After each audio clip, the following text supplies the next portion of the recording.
Merci, monsieur le professeur. Merci. Monsieur le professeur Jean-Marie Breton,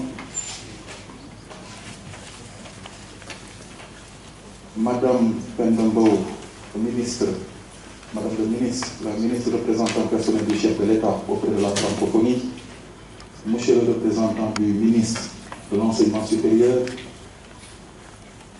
monsieur le professeur Bembassi, le directeur du LESPO, messieurs les membres du LAC, messieurs les participants, chers collègues au colloque de droit administratif, chers enseignants, chers étudiants, chers invités.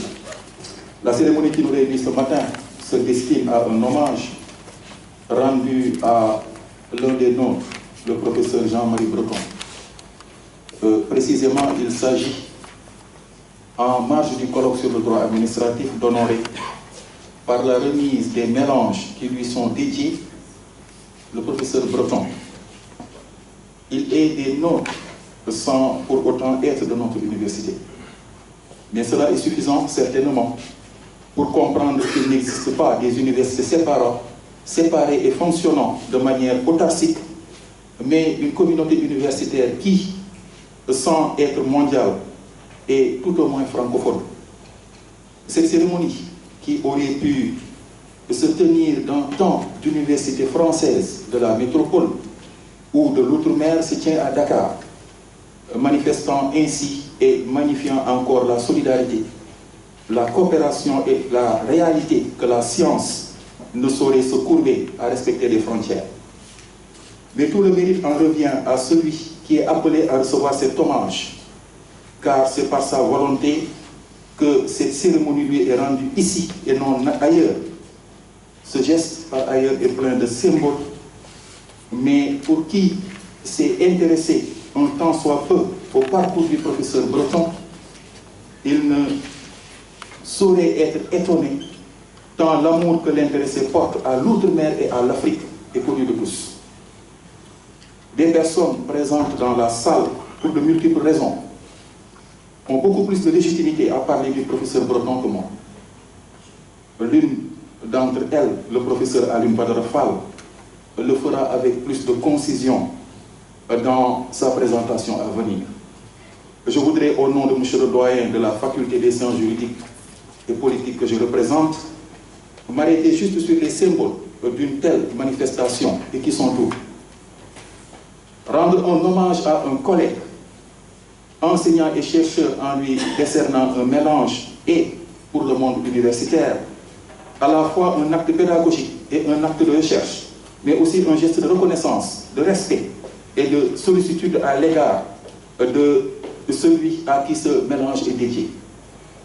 Le document constitutif des mélanges est lui-même une compilation de travaux de recherche, publiés par des collègues sur un thème précis, et qui donc est apte à constituer un élément de doctrine pour la communauté universitaire. Mais à cette utilité scientifique de l'exercice se joint une volonté d'exprimer à l'intéressé toute l'affection que plusieurs générations d'étudiants, d'enseignants et de praticiens lui portent. L'université, nous le savons tous, fonctionne selon un référentiel qui lui semble propre. Il s'agit d'une somme de valeurs, de comportements, qui cristallise un savoir et un savoir-être. Beaucoup d'universitaires excellent sur certaines de ces valeurs et comportements et manifestent des faiblesses dans d'autres. Les collègues qui reçoivent des mélanges se distinguent certainement des autres par la capacité qu'ils ont eue tout au long d'une carrière à satisfaire à toutes ou plusieurs de ces valeurs, attirant ainsi la sympathie, l'admiration et le respect des autres. Il nous appartient tous, en tant qu'enseignants et chercheurs, à être des enseignants, d'accueillir cette figure du professeur animé de la passion de convaincre, peu important que l'auditoire soit constitué de milliers d'étudiants de première année ou de quelques étudiants de deuxième ou de troisième cycle. Le professeur à qui est dédié ce mélange est celui qui s'est évertué tout au long de sa carrière à prendre des étudiants en première année pour les conduire au doctorat, à la maîtrise de conférences et parfois à l'agrégation. Mais c'est surtout celui qui accompagne ce parcours pédagogique et scientifique d'un sentiment profondément humain, attentif aux besoins et sollicitations des autres, partageant avec les doctorants et les collègues leurs joies comme leurs épreuves. Dédier un mélange à un collègue est aussi presque toujours un moyen de magnifier un engagement au service de l'institution universitaire dans son ensemble. Être enseignant du supérieur, c'est décider d'être un acteur et non un spectateur. C'est savoir participer à l'administration de son université. Celui à qui la communauté dédie un mélange est toujours un auteur infatigable, ayant rédigé de nombreux et impressionnants ouvrages et articles de référence, caractérisés par une réflexion avant-gardiste et pragmatique dans des domaines variés des sciences juridiques et politiques. De par leurs écrits, ces professeurs sont les consciences avisées des grands mouvements de l'histoire humaine, ceux qui révèlent au public les grandes tendances de nos sociétés. Ces professeurs de droit, par leur réflexion et leur intuition, fixent les cadres de nos sociétés et nous rappellent à nous autres, jeunes enseignants, que la recherche est au cœur de notre profession.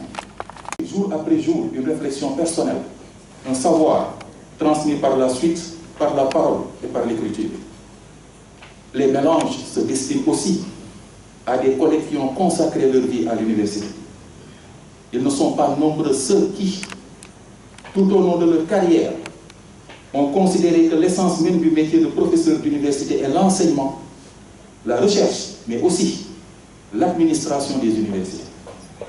Dans une période de forte interrogation au Sénégal comme ailleurs, sur les tâches et fonctions des universitaires, ceux qui, comme le professeur Breton, ont eu à concilier enseignement, recherche, fonctions de doyen, de directeur et créateur de centres de recherche et d'études, force notre respect. Ces enseignants comme le professeur Breton constituent une conscience morale pour plusieurs générations d'universitaires. À travers le parcours du professeur Breton apparaît la figure de l'enseignant, du chercheur, du doyen, de l'explorateur et du visionnaire. L'Université Cheikh Anta Diop est donc particulièrement honorée d'abriter la cérémonie de remise des mélanges qui lui sont dédiés.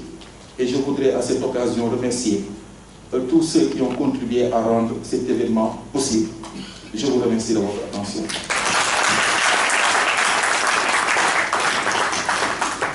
Nous allons